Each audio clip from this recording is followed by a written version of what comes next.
Let me hear you say Crux, yeah. Crux, yeah. Let me hear you say Crux, yeah. Crux, yeah.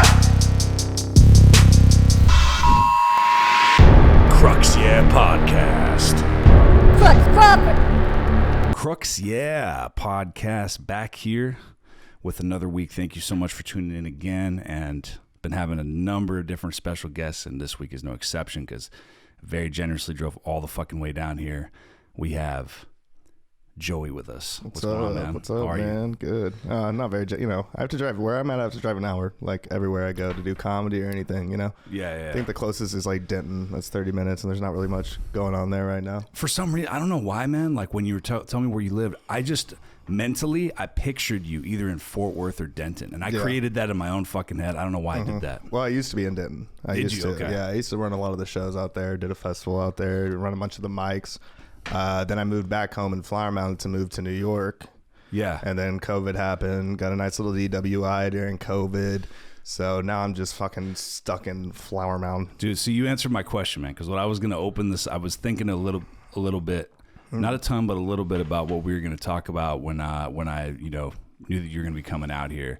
And I was going to say, like, what happened to you, man? Who hurt you? What happened? Yeah. Because everything you post about is always like fucking. Yeah. So it was like back when shit was cool, and now it fucking sucks. Used to kind of be tight, man. I mean, right now I'm just fucking. It's been back at the parents. I'm paying like Tarrant County's got their hooks in me right now, man. Yeah. So it's just a lot of fucking And then I transferred to Denton, but now that means I have to like.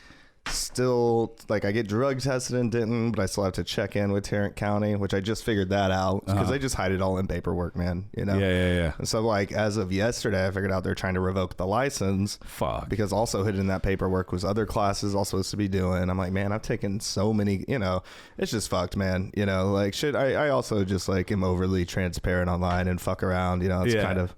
I guess a branding sort of. Yeah, that's cool, man. You're not trying to like fake flex. You're not trying to fucking inflate, because people do that. Yeah. So it's cool. It's cool when you see someone, like when you know someone. I don't know you super well, but like when you know someone personally on some level, and like you see what they're saying in the social media world versus in real life, and it's like when it's even keeled, like that's pretty cool. Yeah, I mean, comedy wouldn't be worth it if I wasn't trying to get some sort of. Cope out of it, right? Yeah, some sort of coping, some sort of therapy, I guess. Yeah. Well, maybe a little selfish if you can make it fun. I don't know. I think people appreciate that. Yeah. They appreciate some sort of honesty, even if it kind of bums them out. It's funny you say that because people will always be like, "Dude, are you okay?" And I'm like, yeah, like I don't. Well, I can put two and two together because, like, obviously, like, how long have you been doing comedy now? Like 7 to 8 years now. Yeah. I figured you've been doing it for a good long while, man. Yeah. And like, I kind of put two and two together because, like, I met you in person, then I saw you're doing your podcast, which is Basement Manifesto. For anybody listening, man, it's a badass podcast. They do it live inside Hyenas Fort Worth, and it's awesome, man. I remember the first time I came there for an open mic.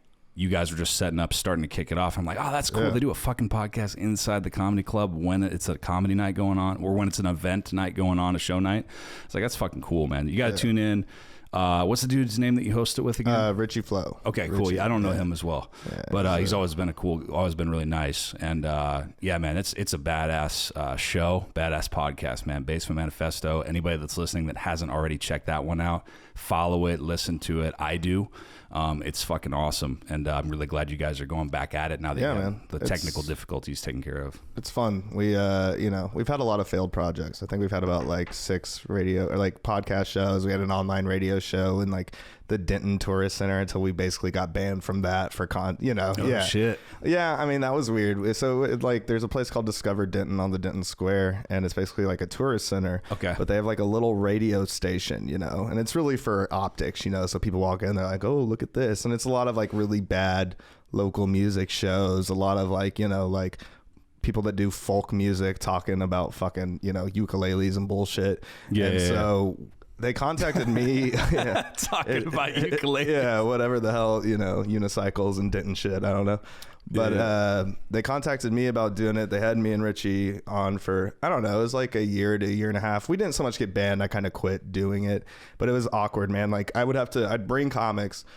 You'd have to sign like a waiver saying you'd remain like politically, spiritually neutral. And it'd be like, everything is under PG-13. And I'm like, dude, I'm bringing in like 25-year-olds, you know what I mean? Telling them like comics especially. Yeah. And it's a terrible formula when you tell comics what they can't say, because inherently, especially some of my friends in comedy when I had started, are just going to fucking push it. You know what I mean? They're going to do anything they can to like, you know, they don't give a fuck if I keep this show. I don't even think I cared at a point, you know?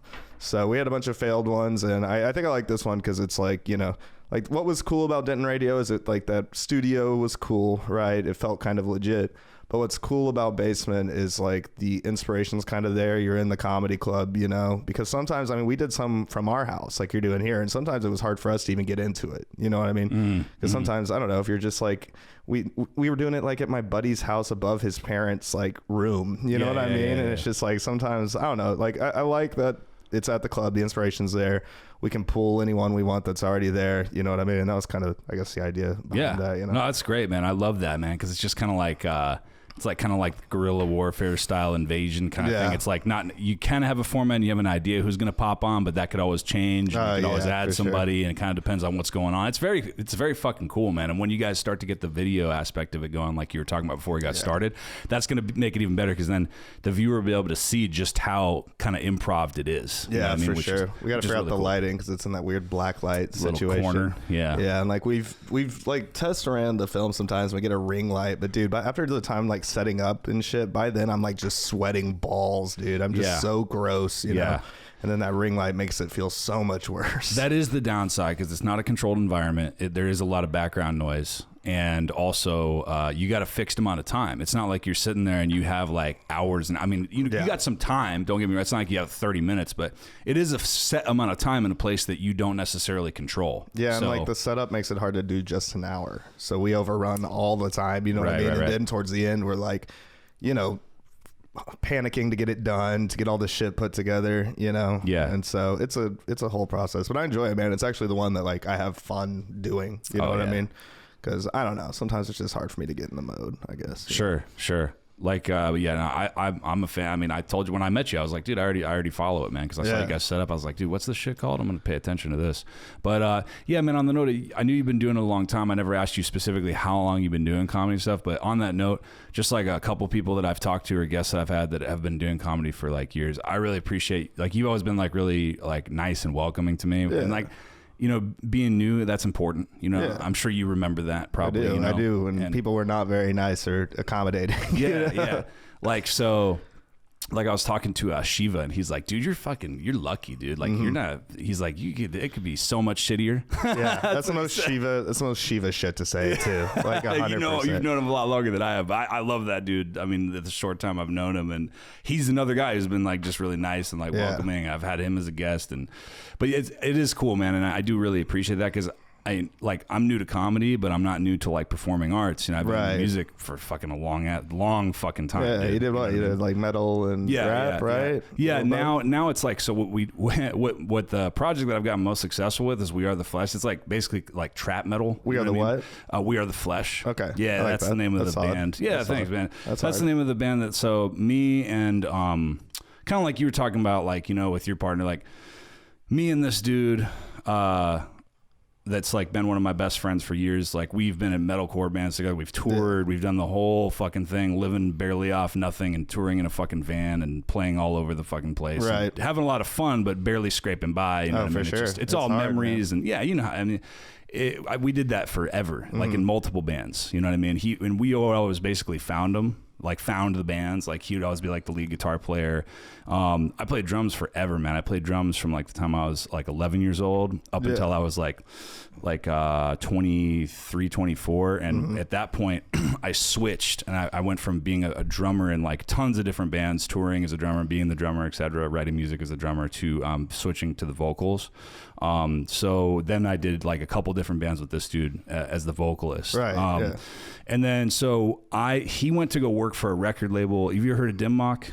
Sounds familiar. It's Steve Aoki's record label. Okay. Yeah. Okay. So he went to work there. You got an internship there, you know, because we're both from LA. Is that in LA? Okay, it's in LA. Yeah, we were both from. Yeah, because that's where I just moved from at the beginning of the year. Really? Yeah, that's where I'm from. Yeah, Right. yeah. So born and raised. Yeah. Okay. Wow. So, we were both there. And he got an internship there, and then I took a break and just started like just working, and I started like getting into sales and started making a bunch of money because I never had money before. Man. Yeah. So I was like, dude. So I took a break. He moved up. He still works there. Like in-person sales or cold calls? I got into the car business, dude. Like selling cars, and I like was pretty good at it, and I moved up in it. Good at that. Yeah, man. I moved up in it, and I went up like into finance and did all that shit. I was making a shitload of money. Yeah. I thought that's what I wanted, and I was making a lot of money for a long time, and then I realized, like, dude, it's not really what I want to do. I like started to kind of get tired of it, and I'm like, dude, it's not all, like you hear that all the time, like when you don't have any money and you hear like, yeah, well, it's not all it's cracked up to me. Yeah, whatever, dude. Give me all the fucking money. I don't care. Yeah, right now that's so hard for me to hear. You know, I've been there, dude, and I get that. That's why I said, dude, when I was like had nothing, like it's like, what are you talking about? I'll be miserable with fucking money. Let's have the money. I'm miserable now. You know what I mean? Yeah. But then when you're doing something like when you're doing it's. You get used to it. Any lifestyle, you get used to. I've had good years, bad years. It doesn't equate happiness, but that stress, you know, it is alleviated a little bit with money. True. But it doesn't equate happiness. That stress is still there. Right. You know what I mean? And then you'll find something else to be stressed about. True. I think, and I feel like what life has taught me so far is anything you get used to, regardless, like if you're not there, it might seem like the most glamorous thing in the world, but then when you get to that point, you do get used to it. Yeah. You know what I mean? No matter what it is. Right. And then you always like think like, well, what if I had this or what if I had that? You know what I mean? Like you hear comics on podcasts talk about that all the time. Ones that are like in a place where you're like, fuck, man, I'd really love to be where they are. And they're like, yeah, but dude, then I got there and I'm thinking, well, I'd like to be where this guy is. And I'm like, what are you talking about, dude? Fucking last year you were... They're still fucked, you know? You just get used to everything, right? So then we got together after a few years of like just kind of living our own lives and shit like that. And we're like, you know what, dude? Let's fuck around and make a couple songs. We made a couple joke songs about The Walking Dead. Okay. Did you ever get into Walking Dead? Man, I've given up on it. Like, I gave up on it years ago. But were you in the Negan thing? Were you into that whole era? Yeah, I think I got like around there. And then I think after they like fake killed the Asian guy like the 10th time, I was like, all right, I'm over this. Yes. So right around because they there, get bored of the zombies, you know, then it becomes about the people, you know. I agree with you 100%, dude. Like it becomes more about the people and the relationships, which I get if the show's going to be on for 20 years. You eventually have to do that. Yeah. But I don't, but it's I don't care about the people. I'm literally watching this so people eat people. Yeah. You know, that's all I'm. Yeah, no, totally. And I haven't watched it in like 4 years. Yeah. So we got together and I was like, dude, let's make some fucking Walking Dead, like a couple of Walking Dead songs. Like this is just a joke. And we put it on Facebook. Like his Facebook was still relevant at like the time when we started it. And, it blew up. Like it got like so many shares and people loved it. They're like, dude, make more songs. And we were like, oh fuck, really? So then we made like a song. God damn it, really fucking pigeonholed myself here to have to keep doing Walking Dead. Yeah, but then we were just like, but then it's fun if people are. Yeah, because then we're like, dude, let's just make some fucking regular songs. And then so we did like a song about the Purge.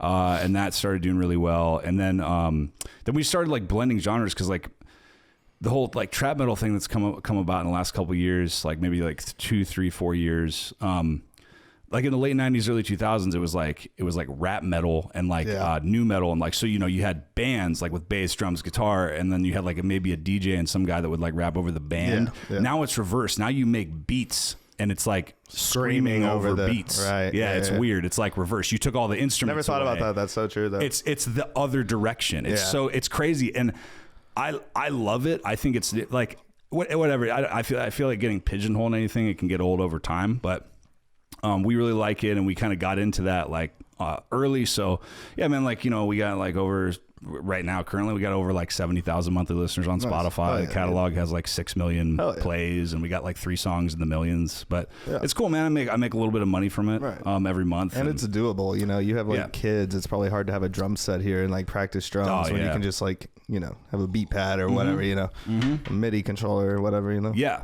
So like ironically, after like all the times of like being in vans and touring and barely making anything and scraping by and doing all this shit, playing live all the time, like barely playing live hardly ever, if ever, like this is way bigger than any of that shit. You know what I mean? So like, anyway, my point is doing something for a long time, you can easily get jaded. You know what I mean? You can easily, sure. you can easily like kind of be like, whatever, dude. So then my like being like welcoming and stuff like that, like to someone new, that's really cool. It's really cool because I mean, I'm jaded towards comedy itself, not the comedians. Yeah. Like I talk a lot of shit. It is like one of the stupidest fucking things, but also it's so unessential. It's like not the most necessary art form. I think people take it way too serious. I think we like started treating comedians like heroes. And like the modern day philosopher and all that bullshit. But I mean, also I say that and I'd probably kill myself if there's no comedy. So, I say all that, but I also enjoy it, man. But I remember being there and there's a buddy of mine. He's probably about to get back into it, but he used to host, Chris Evans. He used to host the Plano, or not host, manage the Plano Hyenas, which is closed now. Yeah, right. But he's a big shit talker, man. Real funny guy. But he's telling me the other day, he's like, "Why are you being so nice to these new guys, man? They gotta get some thick skin. What are you doing?" I was like, "Bro, I wish someone, yeah. I wish that was there for me, because dude, I can't tell you how many times when I had started, bro, like." At the time I lived, the only like girlfriend I've ever lived with, we were together a few years, lived together. And dude, when I started, man, I feel we're cool now, but I feel so bad for her all the days I came home just being like, "Am I funny? Tell me I'm fucking funny," because it's hard, man. It's hard. And a lot of comics, it's a weird thing where I noticed a lot of like just people that have been around longer just treat the new people like they aren't shit. And I'm like, well, you're really not shit because you've just been doing this and you're in the same place in the same building as they are. So I don't know, the ego behind it's fucking dumb and it doesn't make you funnier. I agree that people need to get more thick skin, like comic wise, but that shouldn't be like comic to comic. Let the audience do that. You know what I mean? When you start out, you're going to bomb. You're going to have bad moments. There's no reason for like other comics that sit there with their arms crossed making you feel like a fucking idiot because you're figuring out the thing they still haven't even really figured out. Does that make sense? No, totally, man.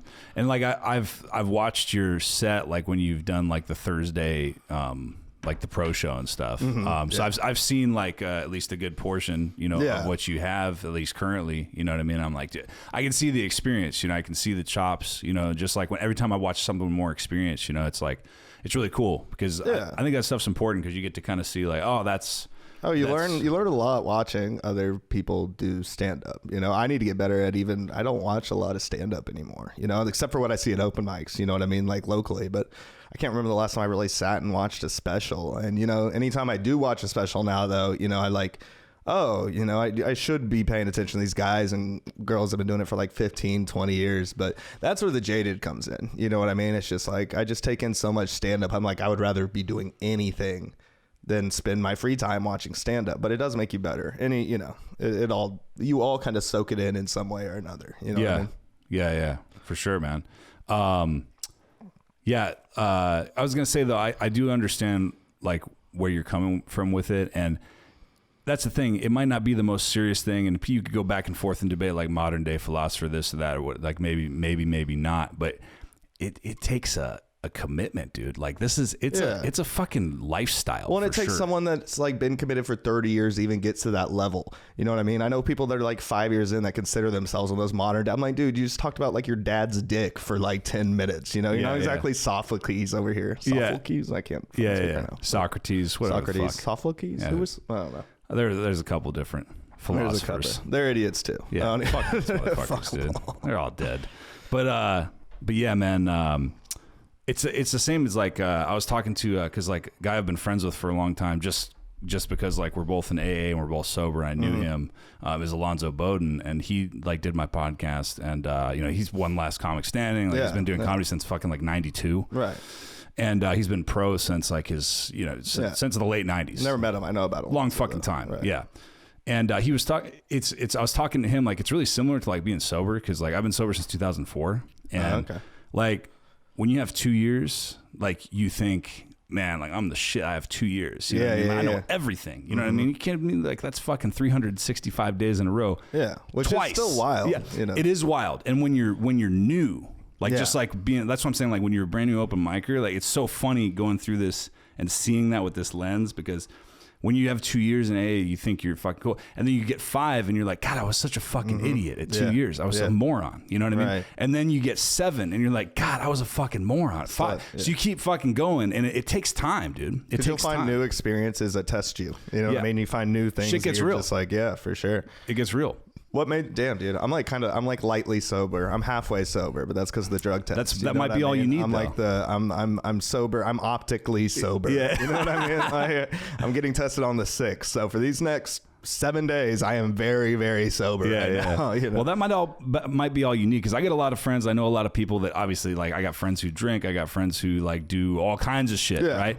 And the difference between me and them is that it's fine. Like, they get by, they can handle it. Like they can still pay their rent and like pay their bills and be like a responsible person, but they can also party. That's not me. Like, I don't have the ability to do that. All or nothing. Man. All or nothing. Yeah, I was like, it was all very short lived, and it happened when I was super young. But like, I was like homeless, like strung out on heroin. Okay, I was gonna ask, drug of choice, heroin. Yeah, okay. I was like fucking sleeping in great by choice because of the way I was living my life. Like my mom. Maybe you shouldn't be around. Talking to Shiva. Yeah, no, that's why we related, dude. We talked about heroin for an hour. Oh no, like straight up. Yeah, he's always, great. Me and Shiva always have that joke about who's the biggest addict. And he's always telling me, he's like, man, you're gonna try heroin with me one day. I'm like, no, dude. I'm trying to keep you from doing it. I know, right? But I know, dude. So we talked about heroin nonstop. That's the main thing we talked about, because I was fucking. That's the only thing that can make you feel high anymore, is at least talking about. Yeah. Well, I was also showing him, bro. I was getting deep into all the little details. I'm like, see, I know what's up. And he's like, I know you did, man. You're triggering the fuck out of him, dude. He's gonna start sweating so hard. He doesn't actually have. He's not like soup. Like he went to the clinic. He went to the clinic that next day for damn sure.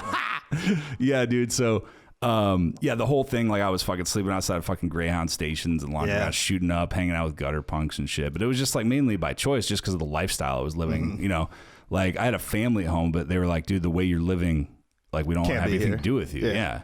You probably didn't want to be there either at the time. No. You're on that, like, fuck that, I don't need this. Yeah, big time. No heroin here. Exactly, dude. And I got, like, at a year sober, I got diagnosed with Hep C. Found out I had Hep C from shooting up and stuff. And at the time, there was no, like, now there's, I'm cured now. Yeah. Because they're medications. But at the time, they were like, look, you're super young, you're healthy, you're not doing drugs anymore. How old are you during this? I was 20 when I got diagnosed. That's heavy. Yeah. So I'd already talked to a lot of people in the program that were old school people, like some people that, like, got diagnosed after they had been fucking, they're in their 40s or 50s. Yeah, that have been living with it. They're still alive, and they're kind of like, don't worry, like, if you do end up having it. So I was kind of a little prepped, you know what I mean? But at the same time, yeah, it's not the best news in the world to hear. But the doctor was like, look, you're super young, you're healthy. The only thing they had is interferon at the time. So like, they're like, that's just gonna make you really sick, and it might not even work. So do this, man. Just wait. They're like, you have time. You can afford to wait because you're young and you're healthy and you're not doing drugs anymore. Right. So just fucking chill. On some weight, like they knew there was going to be something down the road that would be better. Well, they were working where the on science shit. Was at. They're like, we are aware. There's research being done. There's studies being conducted. We don't know how long it's going to take. It's not going to be like next week or anything, but it will be a matter of time before there is a cure. So just hang in there. And then so fast forward to 2015, they start coming out with all these medications and having all these FDA approvals on all these breakthrough meds. So I waited for my specific kind to come out, and then 2018 I took it, and now I took a pill, one pill a day, no adverse effects, no pain, nothing, for 12 weeks, and then I tested negative, and I've been. How do they test? Negative. Just drawing blood? Yeah, just drawing blood, just like you would for like HIV or whatever the fuck. Right. Anything. Yeah, they just take your blood and look at your look for your antibodies or whatever the fuck it is. Yeah. But yeah, man, it's pretty cool. So since 2018, like, I haven't had it. So that's cool. And I never had any side effects. It is funny you're talking about like these like veteran comics that are nice to you, that like help you guide the way through comedy, but you had those people with Hep C too, you know? Exactly, right? You're like, man, I've been here, you know? Yeah. I know you're kind. You had a Hep C me. That's good, dude. That's well, like, so for me, like with the art form of comedy, like I tried, I don't count this at all because it was like a month, so it doesn't even matter. But in 2012, I did the thing where I did a couple open mics, and like I just got lucky. I said some like half-assed decent fun. I made a few people laugh. This is in LA. Yeah, at the Ha Ha Cafe open mic. You pay $5 and you get 3 minutes or 5 minutes. That's that big city mic shit. Yeah. So like I did that in like 2012, and I like had a decent set, and this comic afterwards was like, hey man, like, you're pretty funny, and you want to come and do my showcase. So this is like a bar show, you know, but he was like, you want to come do my showcase in Hollywood, and I was like, cool. So I was thinking like, this is how it's done, folks. Yeah, for sure. For sure. I mean? Yeah, that's how I get this is the night I get discovered. It's easy. So then I go there and I eat a dick. I fucking bomb, and I was like, fuck this, dude. You know, so that doesn't count. That was like 2 mics in a fucking bar show that I bombed at. But it counts in the aspect that like when you came back around doing it, you already knew what to expect. I knew what it was going to take. And also, ego check is so important in this, man. You know, like 100%. Sure. Yeah, man. I believe that. And I like now it's the first time like since June that's when I started, when I officially kind of started like, this is when I'm like, nah, man, I'm going to like, 4, 5, 6 plus mics a week. I'm doing it. That's I'm good, bombing. Man. I'm doing well. I'm learning. I'm in it. I'm doing it. And like, this is the real You're thing. all in. Your ball's in now. Yeah. This is the real thing. And, it's just been cool. It's been a cool experience. And like, I'm like starting to realize like, holy fuck, like this is how it's like slowly but surely kind of going back to the whole AA thing. It's a process, it doesn't happen overnight. It's a marathon. It's not a sprint, you know? And cause like I feel like I'm going through that right now. Like it's like this brand new open micer. I'm like, man, I just need to get like good, and I need to get like really seasoned really fast. It's like, well, it's not going to happen. It's not going to happen really fast. I mean, you're going to get good because you care that much. Right. But, I'm 7, 8 years. I learn something new every day. I still don't consider myself very good. You know what I mean? There's still a lot I want to work on. You're right. It's a marathon. And I guarantee I won't be happy when I'm 15 years in, Right. That insatiableness or whatever, insatiability, I don't even know how you would say that word, but that's so necessary. Right. Because once you become just kind of like feeling entitled to stage time, or once you come like complacent, then you just stop growing. And then what's the point of that? Because my favorite thing about comedy is I've learned so much about like the world and myself when I started this. Like, I feel like it's going to sound so cliche and gay, but I feel like, I feel like I was like blind before comedy. I you know what I mean? Like I was, I didn't know a lot about like just different social issues. I didn't know a lot about the world. I was just a kid who smoked a bunch of pot and didn't give a shit about anything, But comedy forces you to learn. It forces you to learn about different audiences, different kind of people. And then it forces you to like learn about like honestly who you are. And I don't know, before that, I feel like I just was kind of like coasting through life. But yeah, it sounds gay. It does sound gay. No, it's good. It's good. It's true. It's true. It's very. It's a little gay, but it's good. It's very, very gay. I'm actually right now. The lesson I learned today is I'm very gay. That's what I just learned.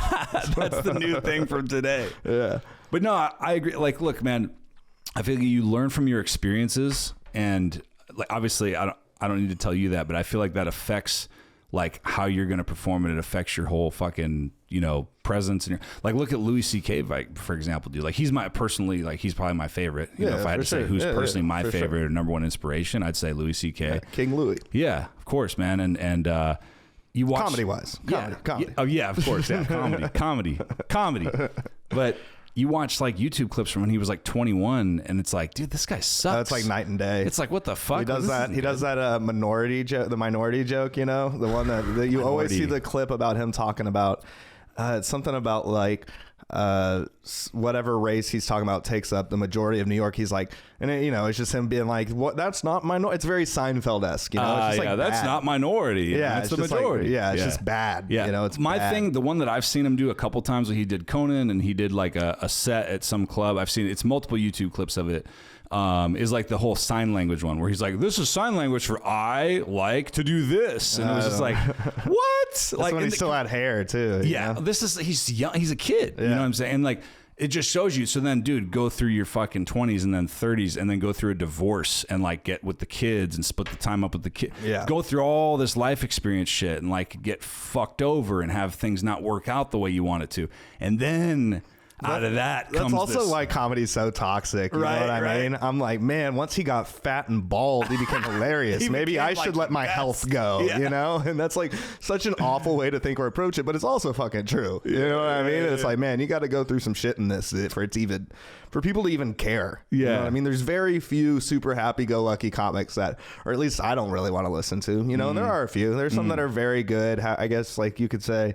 I guess Pete Holmes is kind of like a happy-go-lucky guy. There's some darkness there, you know what I mean? There's some trials and tribulations. Sure. Like Brian Regan, there's definitely some huge darkness behind that. Yeah, you know what I mean? But it's all masked with this certain kind of whatever. Yeah, or like Mitch Hedberg, the whole time he's like the cleanest comic out there, and then he's fucking shooting heroin. Yeah, exactly. And then it makes people, comics go, man, maybe if I shot up some heroin, maybe if I made my life go to fucking shit, then I'll just get here a little bit quicker. Yeah, and it might make you funnier through the bullshit bullshit, but it's definitely not worth it for comedy. That goes like for my point about why some of this is so unessential. You know what I mean? Like, some motherfuckers will just like put their life through a ringer to be funnier, and I'm like, you know, I do it myself without. It doesn't have to be in the name of comedy. Right, you know? right, yeah, and it can also like it doesn't have to be.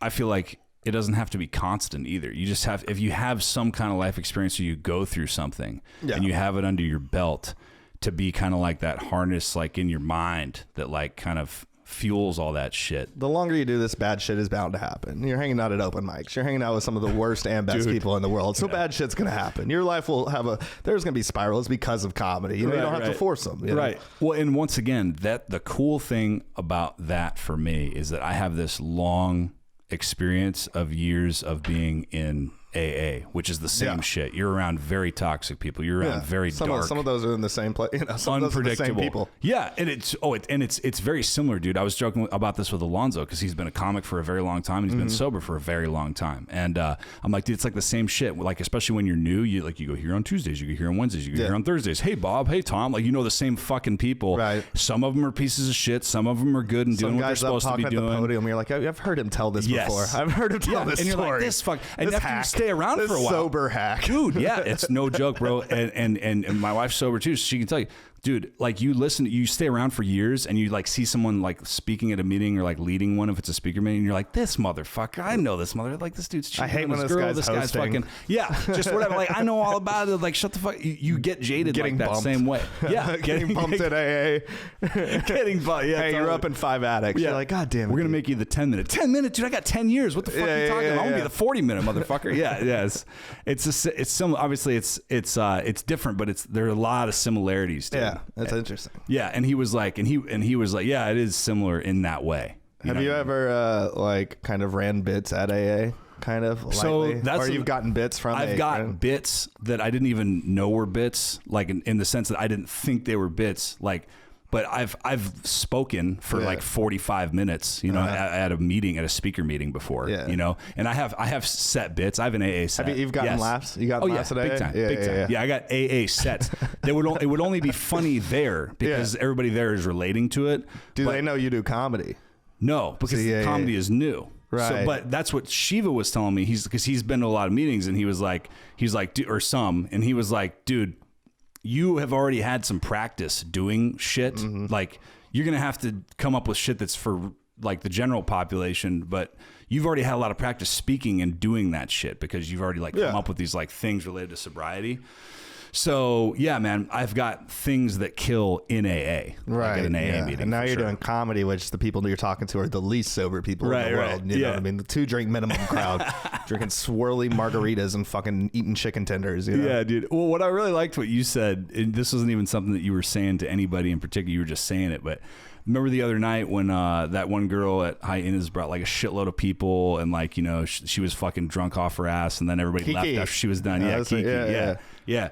And like, so then that one dude got on stage and he was like, yeah, that fucking like dumb bitch fucking brought a bunch of people. He was just ranting on stage and he like got a bunch of laughs and then he said he hated the Cowboys and everybody fucking hated him. Yeah. And then everybody afterwards came up to him and was like, fucking, that was great, man. Good job. And then you were outside like, man, that didn't even fucking mean anything. That guy didn't even do any material or didn't even. Well, he also shit on the club too. You know what I mean? So yes. I forgot about that. So all the people laughing are like the people that are already mad at the club because they're not getting. And it's like, bro, you've been doing this like a fucking month. Of course you're in the 6th block. Yeah. Like it's not our fault you had to wait for fucking. I'm not saying I'm not a part of the. You know, I'd perform there. Yeah. But it's dude, and it's just motherfuckers like that. Then you know he gets the biggest ego boost. Meanwhile, club manager definitely fucking hates him. He'll definitely be way lower next time on the list. You know? It's that sense of entitlement, man. Yeah. And now that he got laughs, that sense of entitlement is just enlarged. You know what I mean? He think, and it's all the people that are telling him are the people that matter the least. All the people be like, dude, that was awesome. Every person I saw do that, I've like seen do a mic set before. I'm like, oh, that's a dog shit person. Yeah, I got you. You know, and they feel that angst towards the club too because first off, they've never been good.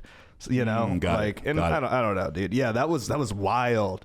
And so it's weird to shit on anyone that gives you a platform. You know what I mean? It's a very weird, like, I forgot about that. No, yeah, because you're right. That happened, and I don't know why, but I forgot to. You're bring right. that They up. hated him for the Cowboys, but then as soon as like, but man, fuck this Dallas comedy That was the club, start. everyone's like, that was the start. That was the start. Like, fucking some guy put me down here, and it's like, whoa. Yeah, like I've never seen you before, dude. Yeah. I'm sure you're going up late, you know? Yeah. And getting laughs off nothing. Right. Nothing. You know, Yeah. he probably had no material. And even if he did, I can't imagine it was very good if he bailed to do that, you know? Yeah. And I get it. That frustration's there. He is kind of channeling something, you know? When he gets chops down the road, maybe he'll be good because he knows how to like channel frustration and shit. But you got to know what to say when, you know, there's always a time and place. And I don't know. I don't know if there's ever a time and place to shit on the place that's giving you stage time. You know what I mean? No, I agree. If it's funny, it's funny. But Yeah. that was just like shitting on it, and everyone was agreeing. The people that were in the room were agreeing because they were also new and feel like, you know, I mean, you have chops. You know, you kind of understand it a little more. But a lot of people, when they start, man, I remember when I first started, this comic named Jaljuda D, it was at the Arlington Improv. I don't see her around much anymore. I think does a lot of shows, though. I haven't seen her at the Improv in a while. But I remember her asking me like how much time I had.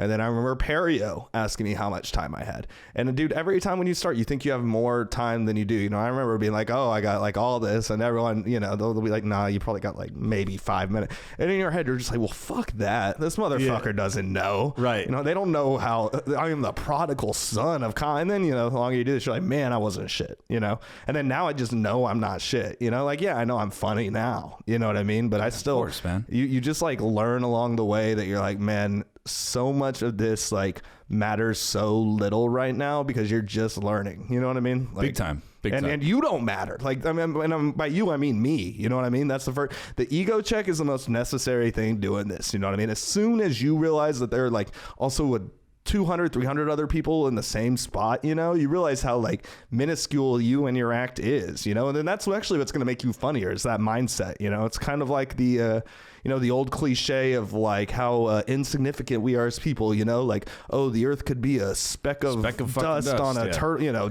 you know, on a toenail of a giant, whatever. Fucking dog's testicles. Exactly. Yeah. And then once you start thinking like that, you know, you probably live your life a little bit more to the fullest, right? Because you don't believe the universe revolves around you. And that's the same like shit with comedy, dude. And I think that's the number one thing that like, I don't know, like I'm cool with people, but as soon as you become like a fucking asshole like that, it's like, oh, I'm done fucking with that guy. You know what I mean? Because 7 to 8 years, it's like, you've seen them all, man, you know? And it's, I don't know, it's a very humbling thing. And you should be humbled by it. Comedy, you know what I mean? And the people that aren't humbled by it and just keep thinking they're getting the short end of the stick, those are the people to watch out for. Because you're like, well, you're never going to get this. You don't understand people. You know what I mean? You don't understand how things work. So how am I supposed to understand you as a comic? You know what I mean? Yeah. No, big time, man. Just went on a little Dude, I love it. That's why I'm here, man. That's why I love having like guests. Like that's why I like talking to people like you that have been doing it, man. Because I get these insights, and you know, you got this experience, man, in this fucking lane. You know what I mean? Yeah. That I'm like really excited to be a part of, but I'm just learning. And then you know, it's. I'm going to have to fight through those things. Like if I keep doing this. And they're natural feelings. You know what I mean? You're naturally sometimes going to feel like you're sometimes going to see, you know, you're lower on a block than someone that you should be above it. But sometimes that's not even an implication of you. Sometimes that person actually could have gone to the manager and been like, look, I have to get out here earlier. You know what I mean? So it's like a lot of people sometimes like they think their spot on any kind of list. I see it happen with comics all the time. New guys, you know what I mean? And they'll think it's like how the club views them. It's an indication, right? Directly, personally directed. Yeah, and there's so many other variables that are involved in why you're there. It sometimes has nothing to do with you. You know what I mean? No, and so when Ryan Perry was here last time, last week or whatever, he was talking about that. He dove into it. I didn't even bring it up. Like he was talking about it, which was great because it was like it was really great to hear. He was like, what's going to happen, especially when you're new? Like it's like he's like it's natural psychologically for you to feel like, why wasn't I one of the cool kids that got chosen to be like on this show or be at this spot on the list or be at this block at the open mic? He's like, we all feel that. It's natural to feel that. Like something's wrong with you if you don't feel that sometimes, you know. But the difference is, don't take it personally and don't internalize it. Just recognize like that's going to come up. It's a natural thing, but don't Especially too much into shows, it. man. Don't read too much into it. Shows when I started, you just start to be like, well, why am I not on this show? Why is this guy or this girl on this show? I'm funnier than that. And now, because Ryan's right. Now I'll just see show flyers. I'm like, whatever, I got my own shit going on. You know what I mean? I don't even think twice about it anymore. Right. And that's a good feeling. There's some massive growth there, right? Because then you're kind of secure with yourself and with what you do, that you're not worried with what other people are doing, because there's so many of us, man. And that's just in DFW. There are so many people in this city. Not even to mention then Houston, San Antonio, Austin. You got a bunch of people in Oklahoma City, I mean, the odds probably to even quote unquote make it, whatever that means or looks like, they're astronomical. You know what I mean? Well, and I feel like what really comes into that, what's a big part of that I think few people understand is you have to build your own thing. Yeah. You got to build your own empire. You got to find your own lane through this. Just assume, okay? Because everybody, sure, there's luck out there, which I think is that whole thing where, like, I'm a believer in, not really though, it's where talent meets opportunity. Yeah, you know what I mean? Sure. Like, you were already doing your thing and you kept striving and you're good at what you do. So then when an opportunity came up, it turned out to be the opportunity. Yeah. You know what I mean? I'm a believer in that, right? I think so too. But my point is, does lucky shit happen to some people? Absolutely it does. You know what I mean? But you have to assume that could be part of the opportunity though. Exactly. And if you want to call it luck and put it in that category, that's fine. But what I feel is, at the end of the day, assume none of that shit's going to happen. Assume no one's coming for you, dude. Yeah. Assume no one's going to help you with anything. And just fucking practice whatever you're doing and focus on building your own fan base, your own empire, your own market for something. Because if you got your people, no one can take that away from you. Yeah, dude. exactly. You know what I mean? Once you got some sort of base, you know what I mean? Like, it's nice. I mean, that's probably the thing that's, when promotion's up, that's probably the thing that's, I've always wanted to, I'm an East Coast guy. I've always wanted to do the New York thing, and probably basement's what's going to keep me here. You know what I mean? Because the money we already raised for the interface, we raised our goal of 125. It was like in a day, right? Like in an hour, dude. We ended up raising total. That's great. That's awesome. I think on the Patreon, or not on the Patreon, on the GoFundMe, it shows like 325. But I also had people just message separately. I think we raised like over $500. That's fucking amazing. So now we're starting a Patreon, and then we're gonna like drop that. Then if I start making money on that, I'm like, well, fuck. I guess I'm stuck here. You know what I mean? Which is fine. You know what I mean? Because it's a good problem to have if you're doing well at something. Yeah. But that's true, man. Because by the time I saw any kind of post about it or anything, you guys had already exceeded everything. By the time I even saw it, it was like, oh, we already fucking knocked it out of the park. That's great.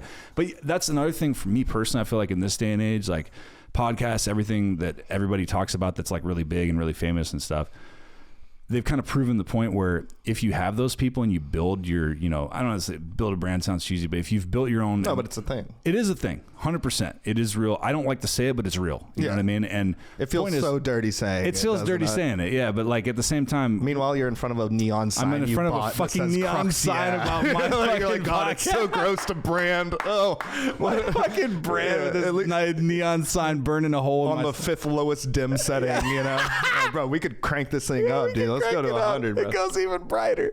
So, but anyway, you can do it anywhere is my point. I feel like if it were 1998, it's like, yeah, dude, if you want to do comedy, you need to go to either New York or LA if you want to try to get on TV. Yeah. Like, so, but now it's like, nah, dude, it's not even about that anymore. Like fucking 500 people watch the Tonight Show. It's wild. Yeah. Bro. It's wild. You can build your own thing from anywhere decently sized. Yeah, and who gives a shit about the Tonight Show, really? Who the fuck gives a shit about SNL? It's in the past. What I mean? Any of it. It's archaic now. It's antiquated. Yeah, exactly. Gotta have a TikTok, but I can't get myself to do that. I don't know. I feel like you have to find something that you're comfortable. A niche that is like you. Thing. That is, and not even. I think you got to find something that's you. Yeah, you know what I mean. That translates instead of like all these guys and girls that do like the hot trend. Yeah, I see a bunch of comics die on that hill. The trend that everyone's doing on TikTok. They're like, well, how can I make this my own thing? Sure. And it's like, well, now you're just lost in the hashtags of it all. You're just kind of like, it doesn't stand out. It doesn't matter.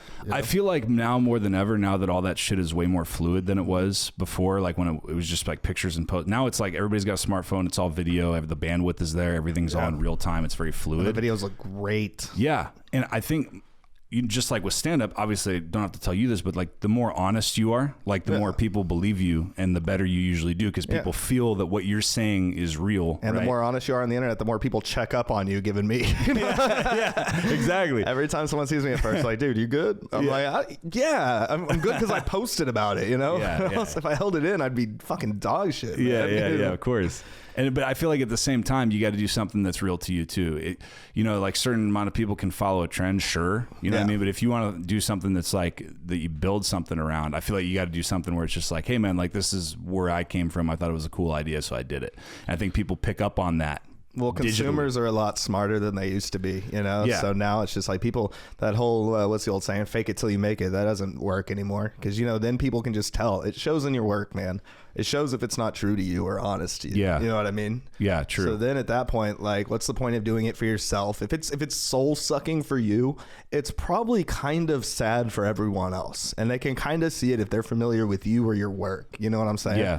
And that's the hard line to find, right? It's hard to find the thing that like, okay, is this like, this is for me, like I'm feeling this, I'm liking what I'm doing, but how can I monetize this? How can I make it like for a consumer as well? You know, like sometimes you have an idea, you're like, is this just something I want to do? Or is anyone going to give a shit about this? You know? Yeah. And that's where it's, I don't know, that's where it's a balancing act, you know? And sometimes those TikTok things, man, it's just like, why is anyone going to care when they're working on their own style of that video or that trend? You know what I mean? Well, and what you have to remember is it might seem, because you're surrounded by a bunch of people, just like I am now, like, you know, if you're in the world that you're in, you're surrounded by a bunch of people that are trying to create things. Yeah. You have to remember we are vastly outnumbered by a bunch of people that aren't trying to create anything. They're just watching shit. Right. You know what I mean? So you're doing things for the people that are watching shit. You know what I mean? Or like listening. You know? And it's hard too, because also still outside of comedy, a lot of people, you know, again, they have the phone. So a lot of people are still quote unquote creating shit, you know what I mean? Yeah. Like it's hard sometimes, you know, as a comic, you're like, you might be making shit for a TikTok celebrity, you know what I mean? It's like everyone now, there's like so many, too many cooks in the kitchen, right? And it's like everybody wants to be a chief, not a Native American. The term used to be Indian. But look at me, learning. Yeah. But it's also hard because I feel like everyone, like in the age of influencers, right? It's like, who is ever really truly a consumer anymore? Because now everyone has it in their hand, the tool, the device. Like everyone wants to be. We grew up on the age, you know, our generation, like the peak of VH1 and MTV and reality television and shit like that. Now everybody wants a taste of like kind of what, you know, I just did the Italian hand for the video. Everybody want to do the TikTok now, you know? I sound like an old man, by the way, right now. I sound fucking... I love it, yeah, I hate it. I love it. I do the same shit. Because I also still know the internet's important. I still fuck with it, you know what I mean? I just can't do a TikTok. It's soul sucking. I'll tell you though, man, just because like in a different art form where I actually like... You realize like that, like when you go on, like when you do tours, you have people that like you and stuff, and you have people that come up to you, and just like you've had people, I'm sure, come up to you at shows and be like, Joe, you were so funny. You gotta remember, dude, when you're around a bunch of people that are trying to create shit, or you're seeing people that are influencers and creators doing stuff, it can seem like everybody's trying to do it, but at the same time, it's just not the case, man. Most people are consumers. Most people are just trying to watch something. And I consume. I create, but I also consume for sure. There's people I'm still fans of. You know what I mean? If I see, you know, I'm going to be starstruck by some people. You know what I mean? Yeah. But you're a creative person, though. I'm saying some people just want to watch shit. You know what I mean? They're a fucking, you know, like they work on cars. And that's what they do. You know what I mean? They're good at. I don't fucking know what the fuck I'm doing. No. They do. Yeah. You know what I'm saying? But they're not thinking of jokes. You know what I'm saying? They're not thinking of songs to write. They're thinking of working on cars. It'd be very funny to turn it around on them. You know, you meet a mechanic. You're like, holy shit, dude, you're a mechanic? No fucking way. Yeah, dude. I'm a big fan of. I like going places, dude. How kind of socket wrench you use, man? Fucking hell yeah, dude. Big fan of your work, dude. The guy that like changes my oil, man, it's running great, dude. Or like see him on the street. You're like, dude, John, is that you? John from Pennzoil? Dude, holy fuck. Fuck dude. Yeah. Listen to your podcast, bro. I got to get an inspection tomorrow, too. Forgot about that. Oh, shit. Yeah, dude. That'd be funny if there's like hipster mechanics, like fucking dude, you use Reynolds socket wrenches. Right. God, you can believe this fucking guy. Guys are just work on like the van thing. The van thing. He's a van mechanic. Do you really want to be a van mechanic your whole life, bro? I only work on it if it has shag carpet, man. You know, like there's like the new kid that's all bright eyed and bushy tailed, and then there's a guy like, just don't end up like me being a van mechanic. The grizzled old mechanic. It's very funny to think of a mechanic with hope in his eyes. Yeah. Just a young like, this is my industry. I'm gonna do it. I'm gonna make it big as a mechanic. That's what I said too. Kid. Maybe I'll be Jay-Z's mechanic. Jay-Z's mechanic. Yeah, dude. Fucking, with that heavy music though, like we were talking about, man, I realized like you got that Knocked Loose hoodie on. Yeah. And, like you had it on the other night. I was like, oh yeah. I had a feeling just because like your overall vibe. I was like, I think this guy's like into some metal or some hardcore or something, at least a little bit. Have you been like a fan of like, were you into like all the metalcore bands and all that shit? Like, I'm very selective though too, you know what I mean? Sure. Like thrash, hardcore, shit like that, you know, like Knocked Loose obviously. I mean, Power Trip being from here is just like a, you know, that was a huge thing, man. I mean, I'm sure you're familiar with Power. Kind of, but I'm more of a Pantera fanatic. Yeah. And I mean, Pantera like paved the way for Power Trip. Riley, you know, rest in peace. Okay. Power Trip's not a thing anymore. Okay. I don't know a lot about them. I know he what passed it is. away about a year ago or something. Okay.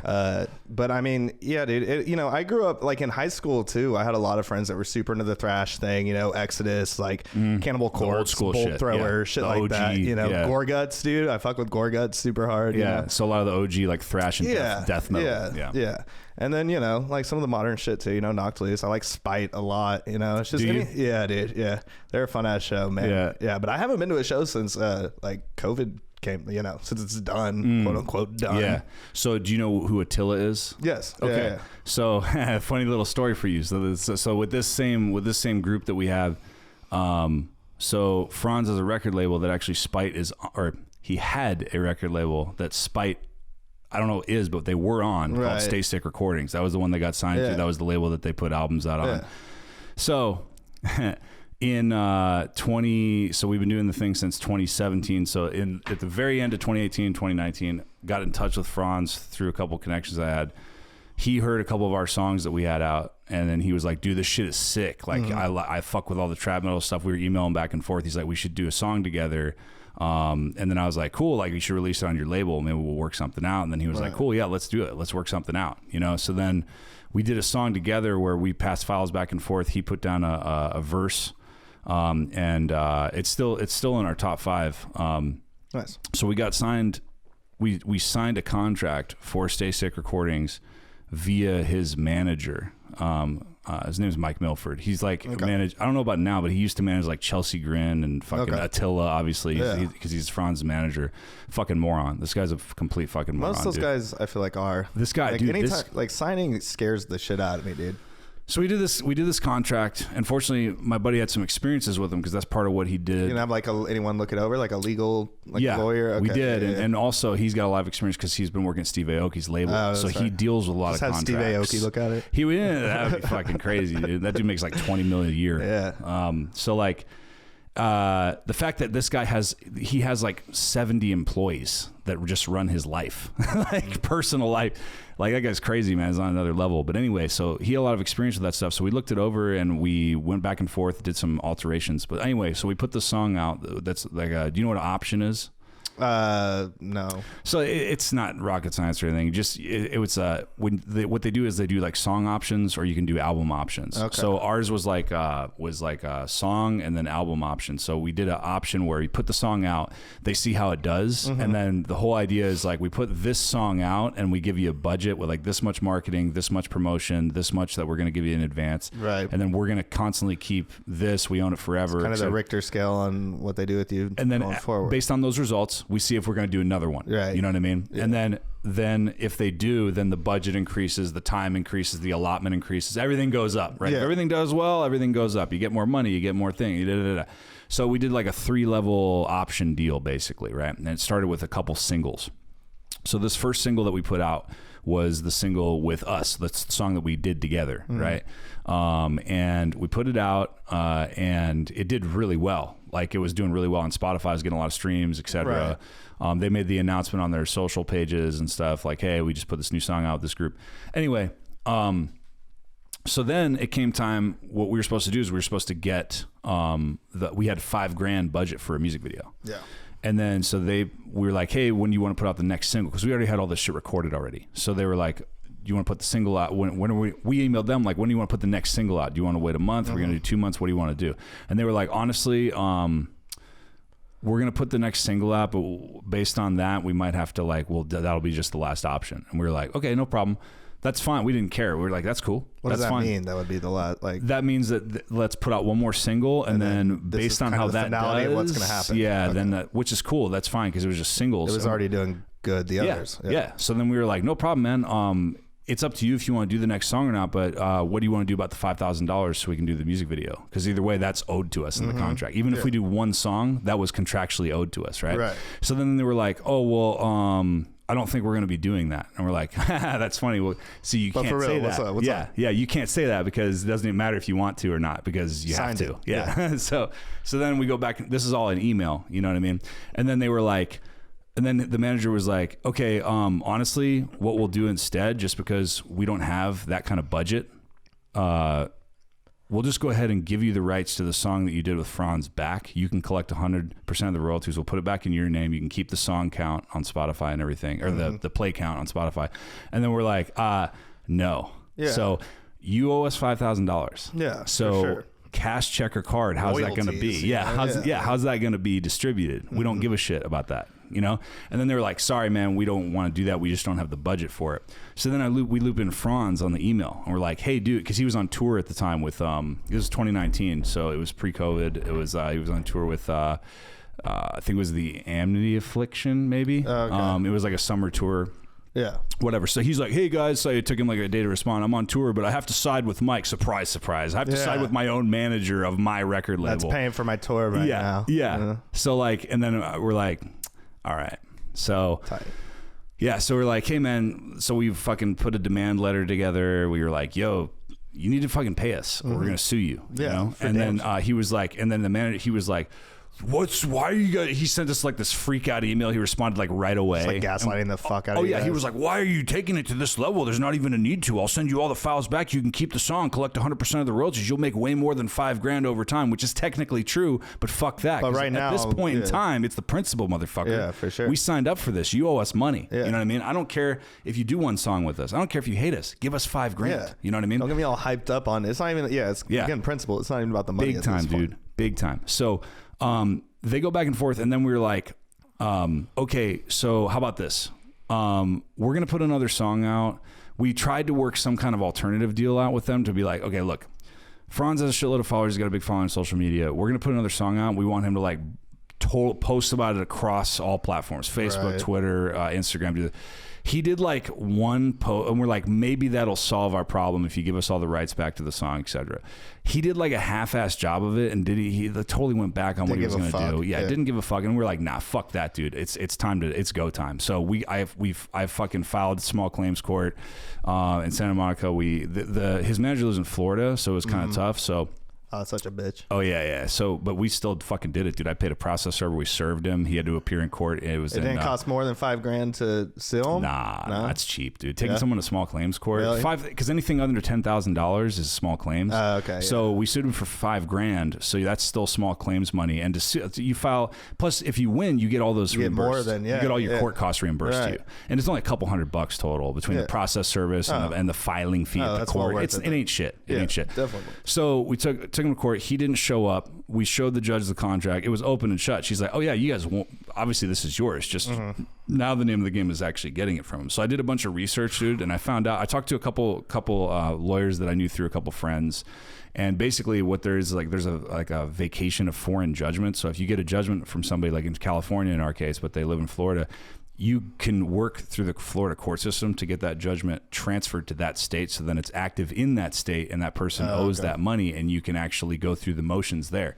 So we got it transferred, and dude, the whole time sending him notices, hey dude, like we send him emails, this judgment's getting fucking transferred to your name. Is he responding to you at all during this process? Oh yeah. He was like, I'm going to be there and I'm going to show up. And he didn't show up. Of course and shit. Yeah. He was trying to threaten us, being like, fucking, I'm going to show up and you're going to. Just trying to scare you out of following through with Yeah. it. We're like, cool, show up, dude. We'll be there. It'll be nice to meet you. The music industry, man. It's so skeevy, dude. Yeah. So, dude, this was the best part, though. This is where it all worked out. So, COVID happens, like the court, like this gets all drawn out. But, dude, to make a very long story short, got it moved over there in the summer of 2020. We got, not only did we get the judgment moved over there, but we got court costs plus the, like, just the overall, like, time and all the shit. It got bumped up to like $6,500 and with the court costs and all that stuff.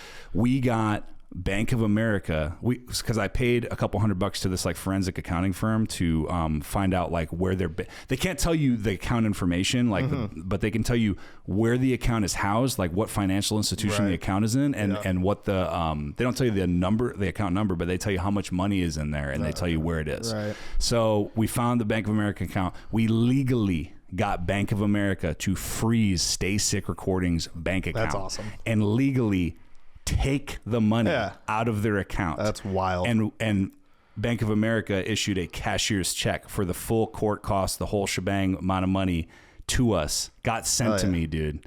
Like, you know what I mean? Stay Sick is now sick to their stomachs. And not only that, fuck that guy. Their account was frozen for over a month. Hell yeah. So they couldn't access any of their money from that account. If you didn't have the budget then, you definitely don't now, right? Yeah. It was fucking great, dude. Hell yeah, dude. So it took a long time. It took a little over a year, but we got the money that that we were owed. Rightfully deserved. Yeah. And dude, that guy, I'm talking about, this guy wasn't just like dumb to be like a music manager. This guy was a moron, like in terms of like he'd fuck up working at Taco Bell. Like this guy like typos in every email, like not making any sense about it. It's like, how do all these bands trust you with their that's like red flag 101. Yeah, right? dude, it's like, how the fuck? Scam artists. I feel bad for all those guys. Like you're their manager. You're an idiot. Because you know they're getting fucked in some way. Probably. Or another, you know? And it doesn't stop at you. No, not at all. So, yeah, dude, and I have, obviously we got what we were owed. So I don't have any like ill will. I mean, that dude's a moron. Like that's just objective, you know, but that was awesome. Cause like not only did we, at the end of the day, we got the song that we still get to continue making royalties on, but we also got this money that we were owed. Like we got well worth it. Yeah, well it fucking great. worth it. At the end of the day, dude, like them doing the deal with us and thinking they were going to fuck us over in the beginning. Actually, they fucked themselves over. Had they just done what they were supposed to do, it would have made them money. It wouldn't have cost them. It would have saved them a lot more. Yeah, it would have saved them. That's funny. It's so great, dude. Awesome. And you know how it is, though, man. For every person like us that actually decide to stand up for themselves, there's 20 guys that are like, well, I don't want to piss anybody off, and I don't want to fucking... What do I do? Or they don't. You'll deal with this with comedy club bookers, owner. You know, it doesn't end there. Sure. All these industries are ran by fucking greedy cokeheads. Right? Yeah. Exactly, dude. Exactly. So I got a little bit of experience in a different industry. I got this experience under my belt, dude. I'm talking about like fucking. Hopefully, I'm not boring you with all this shit. No. But yeah. So that's my Franz story, and like, dude, that man. Look, man, he did the song with us. He like gave us an opportunity in the beginning. To be perfectly fair, to be 100% fair and transparent, because everything was done over email, there in like one phone conversation, one very brief phone conversation and 98% emails. I legitimately don't know how involved or uninvolved he was in this process. I can only tell you his manager was a piece of shit the whole way through. That's it's not 100%. Like he helped though when he went to him either though. No, absolutely not. It's not like he was a big help or an advocate, but I can't say how much he was like, yeah, we're just going to fuck these guys. I don't know if that happened. I can't speak on that. Maybe it happened. Maybe it didn't. I don't know. It still kind of shows in the actions of his lack of wanting to help. And I get he's busy on tour or whatever, you know, but still. For sure. It starts with him. Right? Yeah. I mean, that was your plug, right? Yeah. You know, that was the guy. Exactly. So I can't speak to that. I will tell you though, through all this shit, and we talked to other bands that had record deals with Stay Sick and stuff that we had talked to on Instagram and shit while we were going through all this. They told us like that, like there had been deals where he had agreed to pay people for artwork for his clothing line and then just taken the artwork and not paid them, you know? Just blocks them on shit. Yeah, and he uses his name to kind of seduce you into going like, holy shit, I'm going to give this guy my shit. It's going to be on this, you know? And then you go like, yeah, so where's the money? And he's just like, unfortunately, I'm busy. guys like that, until they're held accountable like you did, they only keep making money because they're going to keep doing it to someone else. I doubt he learned his lesson there. You know what I mean? No. Highly doubt that. Because like we said, like it's just like with like Nigerian scammers or whatever. It's like for that one person person that fucking goes through the whole motions and stands up for themselves, there's like 50 people that don't. Yeah. You know, just get exactly. take advantage That of. other 49 they make money off of. Yeah. They don't give a fuck. They Yeah. can just block you. Exactly. Yeah. So there was that, but dude, I mean, I've had like talking about like clubs, dude. I've had situations where we do like shows in the middle, like we drive out somewhere, we're on like a tour stop, and like we sold more tickets than other people there, and they try to put us like first. And like in terms of like the order of the bands, and we're like, nah, dude, we're not going on first. What the fuck are you talking about? That's like 7 o'clock. It's still light out. Yeah. What do you mean? Half the people aren't going to be there. Yeah. I was like, fuck that. Like, and then the promoters would be like, hey man, that's just how it is. And I'm like, oh, that's how it is. No problem. So I'll tell you what, we'll go ahead and tell everybody not to fucking come. Yeah. And you can explain to them why they paid money. $10 beers, motherfucker. Yeah. And you can explain to them why they paid money to not even see the people they came here to see. Yeah. And we'll leave right now. I don't give a fuck. And then they'd be like, all right, fuck it. Like, you guys can go on third. Oh, thank you for giving me the thing you were supposed to give me in the first place. Thanks for making me feel bad for it you now, fucking for standing idiot. up for myself. Yeah, and this is when I'm like, you know, like 23. I got to do this. You know what I'm saying? It's like, this dude's like 46. You know what I mean? Those guys don't give a fuck. Yeah. They fuck people around all the time. Exactly. Make promises, and you've traveled, whatever, 18 hours to fucking be there. And it's like, oh, cool, this is not at all what I was promised or what we talked about, you know? Yeah. Then it's dog shit, man. Then it puts you in the hole. You know? And I'm not about to be put in the hole because someone else fucking is trying to, like, you know, get a one-up. Hell no, dude. Yeah, It man. happens in comedy too. Yeah, you're right. You're not done. No, you're not done with these assholes. My point is, like, I have seen a little bit of it. You know what I mean? Sure. So when it happens, or when I can see it coming, you know, if I ever get put in those positions, you know, like, I'll just, you know, as things come, I can be like, it's going to be one of those things. Yeah. At least I'll be prepared. You know what I mean? It's not going to be like, what happened? You know, I'll be like, of course this happened. Yeah. Well, look what I'm doing. You know what I mean? It's wild, man. Yeah. It's a wild industry. Yeah, dude, for sure. But I didn't plan on telling you that whole fucking biography. No, that's awesome, dude. That's crazy. Oh, yeah. That's all that shit's 100% real. I'm glad it worked out. Check that. That's in the fucking whatever county. It would have been a bad story if it ended terribly. But it turns out, you know. Oh, it did. It took a long time. And like the dude that I do this shit with, he was like, man, do you even want to fucking go through, like, do all this shit? I'm like, fuck yeah, I want to do all this shit. Because it's like, it proves a point, man. Yeah. It's like, fuck Even that. if you didn't get what you were going to get out of it, if it's only a couple hundred, it's worth it. You got to stand up for yourself at a point, you know? Yeah. I feel like this got very serious. Yeah. That's fine. That's fine. Hopefully they listen to it, bro. Fuck you, stay sick. Fuck you. There it is. Yeah, man. That's all 100% real, man. That shit went down, and fuck, man. That's wild. Yeah, man. But we're over an hour right now. I don't know. You got a time crunch, or you got to fucking. I do need to eat. Yeah, I do need to do that. Yeah, you're like, dude, I don't get the fuck out of here. This No, this has been fun. This has been cool. This has been very cool. It's been awesome, man. So like the whole thing. We haven't got to talk like too much outside of at the club and shit. Yeah, you know? just so, small like, talk. It was actually fun. You know what I mean? Sometimes, bro, you never know when you go get asked to do a podcast. You never know. You know, and at least you live in like a nice place. I've been to some weird, dingy drug dens. You know, here's my half-eaten ramen from a fucking week ago that's molded over, and there's some weird methed out dude in the corner. Yeah, no, this is dope, man. You got a legit setup. This is fun. I appreciate it, dude. Well, you got to come back when I get everything fully going next year. I'm so down. You know, because then I'm going to do more of a show format. And the other thing, like, just self-criticism of just what I've been doing so far with the pod is like, I feel like I've been having all these fucking like serious like NPR conversations about comedy, but that's because I don't know the people as well. So as people come back that I get to know better, then, you know, it becomes more fun. That's all part of that process. You know, I mean, you've done more than me. So like you learn how to riff off each other. You learn certain guests you have come back. You kind of get a feel for shit. You know who you want back. You know what I mean? Yeah. You start to learn that for sure. Because you're going to have some of those. You're going to have some you're like, God, nice guy, nice girl, never again. You know what I mean? That happens all the fucking time. Of course, man. Well, I appreciate you coming by. Dude, I appreciate it, man. What do you got coming up? Because I'm putting this out right away. I don't even know. Just follow me on Instagram and Twitter, Joey Quits Comedy. That's a joke. I promise I'm not, bro. So many people have been like, dude, are you for real? I'm like, no, I fucking would think people know by now. But I post it all on there, man. Joey Quits Comedy, Joey Johnson on Facebook, if you even find that.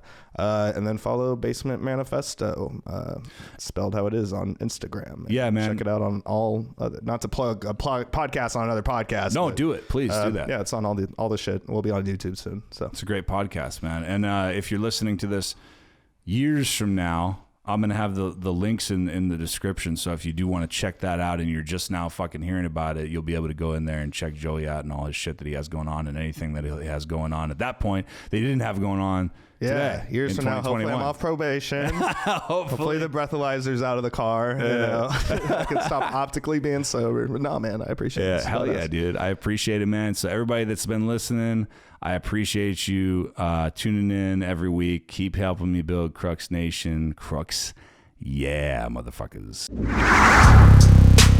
Let me hear you say Crux, yeah. Crux, yeah. Let me hear you say Crux, yeah.